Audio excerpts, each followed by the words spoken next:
way to open up to someone is to ask great questions and to be genuinely curious and interested about them and their life, who they are, who they want to be, who they were, etc. And I say this because today I had a conversation with a mom and her son. We went to Boba Place. It was my first time ever meeting them.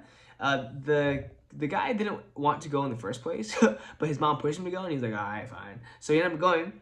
And at first, it took a little bit to warm up, for him to warm up to me, but eventually he did. And he started talking a decent amount about himself and answering the questions that I asked.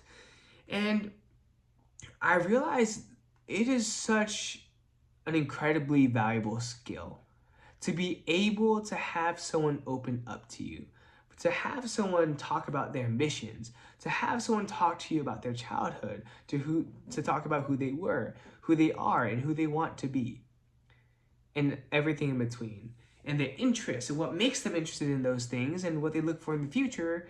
And it's just so fascinating. Like, it genuinely is fascinating to me. And I think that genuine interest is something that you can't fake. And however, when you do express that genuine interest, people tend to open up more. And I think that's exactly what happened with this guy. And I learned a lot about him. And do I know if he's going to move forward with being mentored by me? I have no idea. All right, but if he does, awesome, because I can change his life, and I can move the business forward. If not, completely okay. It also taught me another thing. I would much rather have the kid buy in to the vision than the parent, because it's so much easier to convince a kid who wants to grow, who wants to improve, but most importantly, who wants your help. It is so much easier to help that person than to convince a kid who doesn't want your help that he needs your help or that he should want your help. It's so much harder, right? And it's so much easier to convince a parent that your child will benefit from my services. Like, it is so much easier to convince a parent. A kid is more closed off, they're not as open, and you gotta kind of finagle your way through.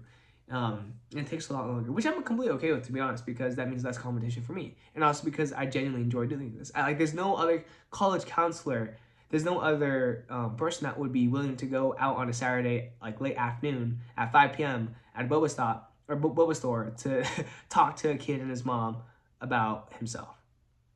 You find me a college counselor like that, I will be like, wow, awesome. At least in the area. So with that being said, biggest lesson for today was in order to have someone, if you want to genuinely have someone open up to you, you first have to be curious about that, like genuinely curious about who they are, and ask great questions about them, and they'll eventually open up. And also, it's like the set 80-20, you can do 80-20 here, where you're talking 20% of the time, but 80% of the time is just listening. And that 20% of talking should be you relating to their experience in some capacity and asking questions. Great lesson today. With that being said, remember to be better daily, and I'll see you tomorrow. Peace out.